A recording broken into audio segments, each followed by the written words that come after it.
할렐루야. 이 아침 예배하시는 모든 성도 여러분, 우리의 입술의 고백이 생명이 되는 귀한 은혜의 시간 되시기를 주님의 이름으로 축복합니다. 잠시 기도드리겠습니다.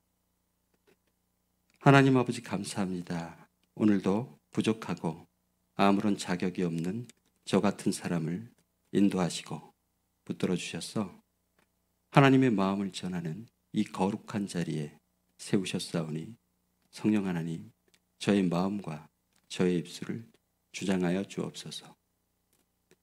죄로 인하여 죽을 수밖에 없었던 저희에게 주님의 영을 보내주셔서 참자유를 허락하여 주시고 부족한 자에게 주의 영으로 말미암아 주의 형상으로 변화하여 영광에서 영광에 이르게 하는 이 귀한 복음을 전하는 일에 동참하게 하여 주심에 감사와 영광을 올려드립니다. 하나님 아버지, 오늘 전할 본문 1절에서 2절의 말씀과 같이 저희에게 맡기신 이 직분을 받아 하나님의 말씀을 혼잡하게 하지 아니하고 오직 진리를 나타내므로 하나님 앞에서 각 사람의 양심을 비추는 빛이 되게 하시고 그리하여서 예배하는 모든 사람의 심령 속에 예수님이 나의 주, 나의 하나님이시라고 고백했던 도마의 신앙 고백처럼 진정한 나의 신앙 고백이 될 수 있도록 은혜 내려 주옵소서. 이 시간 역사하시는 주님을 찬양하며 이 모든 말씀 나의 주가 되시려고 죽으시고 부활하신 우리 구주 예수님의 이름으로 감사기도 드렸습니다. 아멘. 네, 오늘 제가 전할 하나님의 말씀은 고린도후서 4장 1절에서 12절로 어떻게 믿고 어떻게 고백하는가라는 제목으로 말씀 전하도록 하겠습니다. 오늘은 아주 가볍고 오래된 옛날 이야기로, 그러나 결코 가벼울 수 없는 내용으로 말씀 시작하도록 하겠습니다. 성경에 기록된 내용 중에 이사야서 14장과 에스겔서 28장의 기록을 보면 아주 오래전에 하늘에서는 하나님의 권위에 도전하는 큰 1차 영적 전쟁이 있었음을 알 수 있습니다. 그 내용을 살펴보면 하나님을 섬기도록 지음받은 천사장 중에 하나님을 찬양하는 천사장이 있었습니다.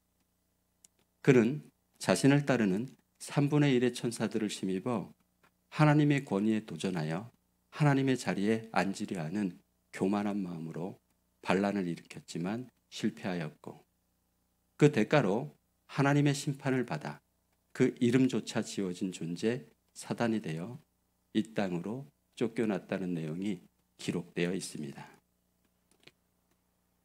그럼 이 세상으로 쫓겨난 사단은 자숙하고 반성하며 조용히 살았을까요? 아니요, 그렇지 않았습니다. 세상으로 쫓겨난 사단은 세상을 두루 다니며 제2의 전쟁을 준비합니다. 그러던 중에 아주 기가 막힌 방법 하나를 생각해내게 됩니다. 그 방법은 무엇이었을까요?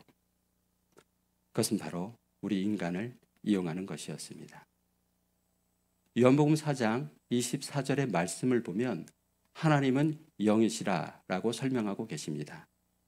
그리고 영적 존재는 하나님 외에 세 부류가 더 있습니다. 선한 영 천사, 악한 영 사단. 이 땅에 우리 인간이 있습니다. 인간은 이 땅에 하나님이 말씀으로 창조하신 수많은 피조물 중에 유일하게 영, 혼, 몸을 가지고 있는 존재입니다. 하나님과 연결되어 하나님의 영을 받아 이 땅을 하나님의 성품과 능력으로 다스리고 통치하도록 창조되었습니다. 이러한 인간을 이용할 방법을 생각해낸 사단은 아마도 무척이나 마음이 설렜을 것 같습니다. 그 이유는 몸이 없는 영적 존재인 사단이 자신의 영을 담을 수 있는 존재를 찾았기 때문입니다. 사단은 인간과 하나님과의 연결된 고리만 끊을 수 있다면 자신의 인간 안에 들어와 세상에서 왕노릇하며 살 수 있기 때문에 필사적인 노력과 치밀한 계획으로 인간을 유혹하여 하나님에게 불순종하게 만드는데 성공했습니다. 그 결과 사단은 그의 말을 받아들인 사람 안에 들어와 세상에서 왕노릇하며 살 수 있게 된 것입니다. 그럼 이 2차 영적 전쟁에서 사단이 승리한 것일까요? 아니요, 그렇지 않습니다. 우리 하나님이 어떤 분이십니까? 하나님께서는 창세전부터 이러한 일들을 예측하고 계셨고 창세기 3장 15절에서 원복음을 선포하시고 그 외아들 예수 그리스도를 이 땅에 보내주셨습니다. 예수님께서는 2000여 년 전 십자가의 대속 사역을 통해 우리의 모든 죄를 사하시고 사단의 모든 권세와 영적인 저주를 박살내시고 무력하여 드러내어 구경거리로 삼으시고 우리를 구원하심으로 하나님과의 관계를 회복시켜 주셨습니다. 너무도 놀라운 계획과 성취와 승리의 역사인 것입니다. 이 2차 영적 전쟁에서도 처참하게 패배한 사단은 모든 것을 포기하고 백기투항을 할 만도 한데 그 박살난 머리를 싸매고 또다시 3차 전쟁을 준비합니다. 첫 번째로 부활하신 예수님이 구원자이신가 동시에 하나님이신 것을 알게 될 사람들에게 그 사실을 숨기기로 계획하였습니다. 무덤을 지키며 부활하신 예수님을 목격한 경비병들에게 많은 돈을 주어 매수하고 그들의 입을 막았습니다. 오늘 본문 3에서 4절의 말씀을 보면 복음이 가리워져 망하는 자들의 이야기와 그 주체인 세상의 신이 믿지 아니하는 자들의 마음을 혼미하게 하였다고 설명하고 계십니다. 그 결과 세상의 수많은 사람들이 예수님을 구원자이신가 동시에 하나님이신 것을 모르고 살아가고 있는 것입니다.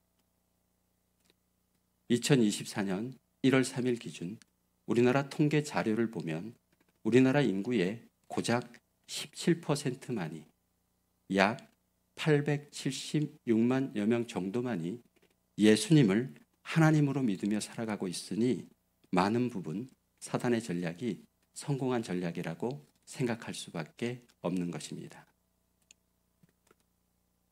두 번째로 더 간교하고 치밀한 사단의 전략이 있습니다. 예수님의 부활을 목격한 제자들과 사도들과 수많은 부활의 증인들을 통해서 복음이 전파됨을 막을 수 없다는 것을 알게 된 사단은 한 가지 방법을 더 생각해내게 됩니다. 그 방법은 무엇이었을까요?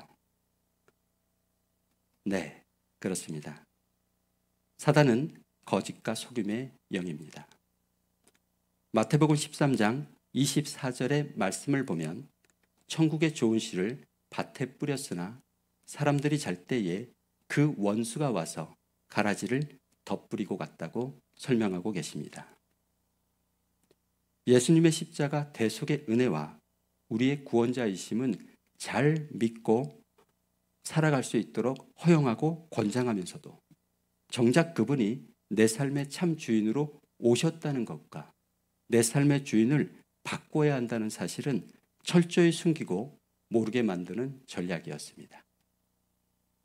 이 방법 또한 크게 성공하였고 그래서 세상의 많은 그리스도인들이 예수님을 구원자로만 믿으며 영접했다고 착각하면서 정작 그분이 내 삶의 주인 되시는 것은 모르고 사는 경우가 많은 것 같습니다. 여전히 사단의 종된 본성의 습관과 죄된 자존심을 버리지 못하고 자기가 자신의 삶의 주인이 되어 살면서 고작 예수님을 자신의 삶의 문제와 필요한 것들을 구할 때 사용하는 심부름꾼 정도로 아니 능력 있는 하인 정도로 생각하는 우를 범하며 살아가게 만들어 놓은 것입니다. 그러나 하나님께서는 사도행전 2장 36절의 말씀을 통해 선명하게 기록해 놓으셨습니다. 너희가 십자가에 못 박은 이 예수를 하나님이 주와 그리스도가 되게 하셨다고 명확하게 말씀하고 계시는 것입니다. 이 아침 예배하시는 성도 여러분, 하나님의 감동으로 기록된 성경 말씀 중에 구원자 또는 구세주라는 말은 몇 번 정도 기록되어 있는지 아시나요? 네, 34번 기록되어 있다고 합니다. 그러면 주라는 말은 몇 번 정도 기록되어 있을까요? 주라는 말씀은 무려 7,800번 정도 기록되어 있습니다. 너무도 놀라운 숫자가 아닐 수 없습니다. 그러면 왜 사단은 우리에게 이러한 사실을 숨기려 했던 것일까요? 네, 그렇습니다. 첫째로 사단은 만일 우리가 예수님을 그리스도로만 믿고 주님을 영접했다고 착각하게 할 수만 있다면, 또는 온전한 믿음으로 주님을 영접했다 할지라도 우리 안에 새롭게 존재하시는 예수님의 영을 즉 마음으로 선택하지 못하게 하여 자신의 주인을 바꿀 수 없게만 할 수 있다면 온전한 주님과의 연합도 구원도 이룰 수 없다는 사실을 숨기려 했던 것은 아닐까요? 둘째로, 그렇게 할 수만 있다면 하나님의 성품과 능력이 우리를 통해 나타날 수도 없게 되고, 사단이 끊어놓은 하나님과의 관계의 복도, 권세의 복도 이룰 수 없기에 여전히 사단이 우리의 주인이 되어 살 수 있기 때문이 아닐까요? 셋째로, 예수님의 말씀 누가복음 17장 20에서 21절의 말씀을 보면 하나님의 나라는 볼 수 있게 임하는 것이 아니요 여기 있다 저기 있다고도 하지 못하고 너희 안에 있다고 말씀하셨습니다. 하지만 우리는 시간과 공간이라는 3차원의 틀 안에 갇혀 살고 있는 물리적인 존재이므로 육체 안에 살고 있는 동안에는 세상 너머에 있는 하나님의 나라도 천국도 우리의 능력으로는 마음대로 갈 수 없는 존재입니다. 그러나 예수님을 주인으로 영접할 때 천국의 본체이신 예수님의 영이 우리 안에 직접 들어오시기에 우리의 혼이 우리 안에 계신 성령님께 나의 주권을 내어드리고 성령님의 뜻을 선택하기만 한다면 이 땅의 삶 속에서도 천국의 기쁨을 누리며 살 수 있게 되는 것입니다.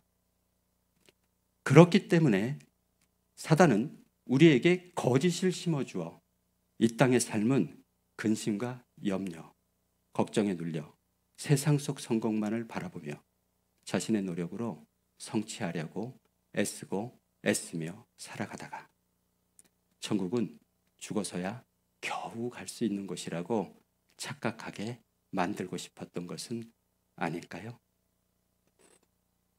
그래서 마태복음 7장 19에서 23절의 말씀과 같이 아름다운 성령의 열매는 맺지도 못하고 입술로만 주여 주여 공허한 소리를 외치며 살아가다가 하나님의 나라와 그의 의를 구하는 것과는 전혀 상관없이 나의 필요와 유익만을 구하며 살아가다가 또 값없이 선물로 받은 하나님의 능력과 은사들을 마치 자신의 노력으로 얻은 양 자신의 마음대로 자랑하며 사용하다가 주님 앞에 다시 서는 날 내가 너를 도무지 알지 못한다 하시는 청천벽력과 같은 소리와 불법을 행하는 자들아 내게서 떠나가라 하고 말씀하시는 대답을 듣도록 하려는 것은 아닐까요?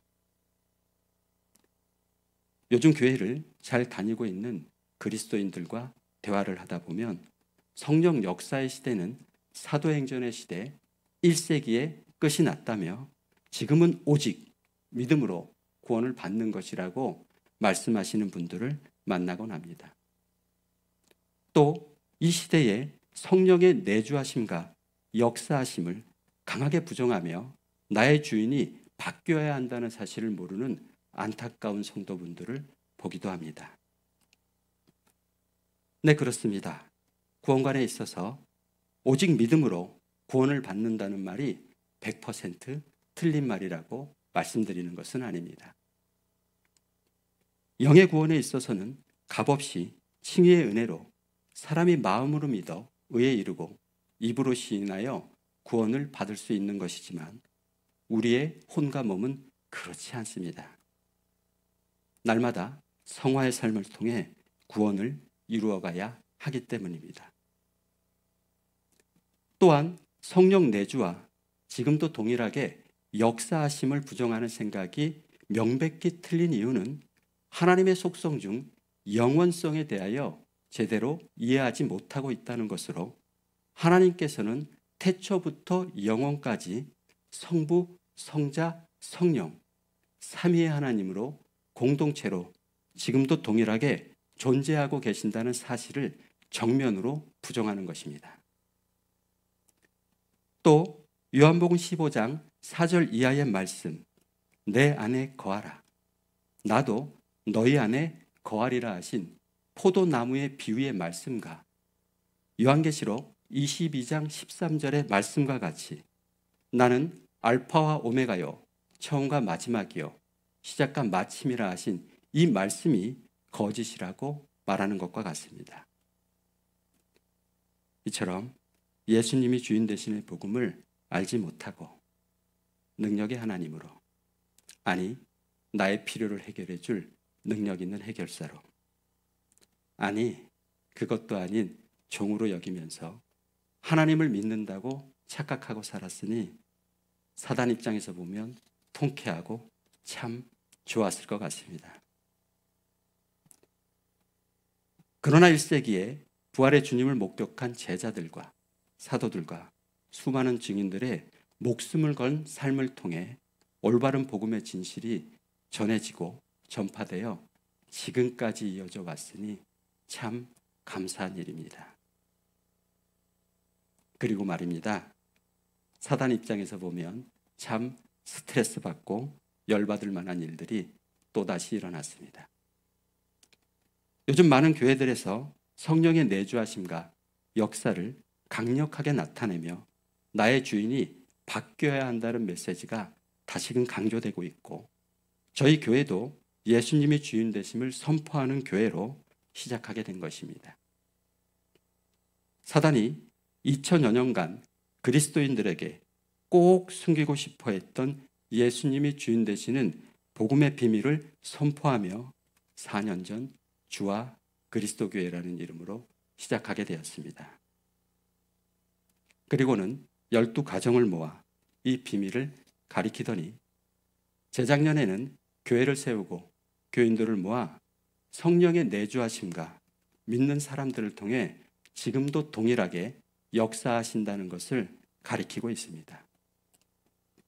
심지어 올해 초에는 레바논 땅에 선교사를 파송하고 이 비밀을 전파하도록 하고, 또 교회의 모든 성도들에게 앞으로 지중해와 복음이 필요한 모든 곳에 선교사로 나가라고 설교를 하고 있는 것입니다. 사단 입장에서 보면 참 환장하고 팔짝 뛸 노릇이 아닐 수 없을 것입니다. 오늘 본문 5절 이하의 말씀을 보면 우리가 전파하는 것은 오직 예수 그리스도께서 우리의 주 되시는 것과 또 그분을 위하여 우리가 여러분의 종된 것을 전파하는 것이라고 설명하고 계십니다. 이 아침 예배하시는 성도 여러분, 우리 함께 힘써 노력했으면 좋겠습니다. 예수님 안에 있는 그 하나님의 영광을 아는 보배로운 빛을 질그릇과 같은 우리 마음 안에 비추시고 담으셨사오니 이 크신 예수님의 성품과 능력을 우리의 몸을 통해 세상에 나타낼 수 있도록 살았으면 좋겠습니다. 날마다 매 순간 옛사람의 습관과 죄된 자존심을 벗어버리고 순종과 결단의 마음으로 자기 부인을 통해 내 삶의 주인을 바꾸는 삶을 살 수 있었으면 좋겠습니다. 또 어떠한 시험과 유혹, 시련이 올지라도 우리 안에 계신 예수님의 생명 구원의 역사가 우리를 통해 나타나실 수 있도록 살았으면 좋겠습니다. 또한 갈라디아서 2장 20절의 말씀과 같이 이제는 내가 사는 것이 아니요 오직 내 안에 그리스도께서 나를 통해 사시는 것이라는 이 믿음의 고백이 실제가 되는 저와 여러분 되셨으면 좋겠습니다. 끝으로 제가 감동 깊게 보았던 광고 한 편을 소개하는 것으로 오늘의 말씀을 마무리하려고 합니다. 이 광고는 외국에 소개된 어떤 기업의 광고로 타조가 하늘을 난다라는 내용입니다. 타조는 하나님이 이 땅에 창조하신 동물 중에 하늘을 날지 못하는 새입니다. 타조는 날지 못하기에 언제나 땅의 머리를 받고 땅의 것만 바라보고 땅의 것만 취하며 살아갑니다. 광고는 어느 날 타조 한 마리가 모이를 쪼아 먹다가 우연히 VR 안경을 쓰게 되는 장면으로 시작이 됩니다. 타조는 VR 안경을 통해 푸른 창공, 너무도 아름답고 찬란한 하늘 위의 세상을 보게 됩니다. 그날 이후 하늘을 보게 된 타조는 날마다 날개를 펴고 나는 연습을 시작합니다. 주변의 영문을 모르는 다른 타조들의 시선은 아랑곳하지 않고 달리다 넘어지고 구르며 하늘을 향해 나는 연습을 계속합니다. 드디어 어느 날 타조는 날개를 활짝 펴고 푸른 창공, 하늘 위로 날아올라 VR을 통해 보았던 아름다운 하늘, 창공 위를 나는 것으로 광고는 끝이 납니다. 주와 그리스도 교회의 성도 여러분, 저 또한 하나님을 모르던 때에 땅의 것을 전부로 생각하고 이 땅의 가치관 안에서 세상 속 성공만을 꿈꾸며 살았습니다. 그러나 하나님이 살아계심과 주되심의 복음을 알고 나서는 비로소 눈을 들어 천국을 알았고 천국 소망을 꿈꾸며 살게 되었습니다. 이제는 제 삶 속에서 내 안에 계신 성령님과 동행하며 천국을 살아가고 있으니 이 광고가 예사로 보이지 않았습니다. 사랑하는 교회 여러분, 아직도 복음을 모르거나 복음을 불완전하게 알므로 삶의 문제 안에 갇혀 있거나 믿음의 형식은 있으나 정작 예수님이 주인 되심을 모르는 이웃들을 향해 단호하게 진리를 가리키고 선포하며 사도행전 1장 8절의 말씀과 같이 오직 성령이 너희에게 임하시면 너희가 권능을 받고 예루살렘과 온 유대와 사마리아와 땅끝까지 이르러 내 증인이 되리라 하신 이 말씀을 품고 진정 사단이 그토록 가리워두고 싶어 했던 예수님이 주인 되시는 이 복된 복음을 부지런히 전하는 저와 여러분 되시기를 주님의 이름으로 축원합니다.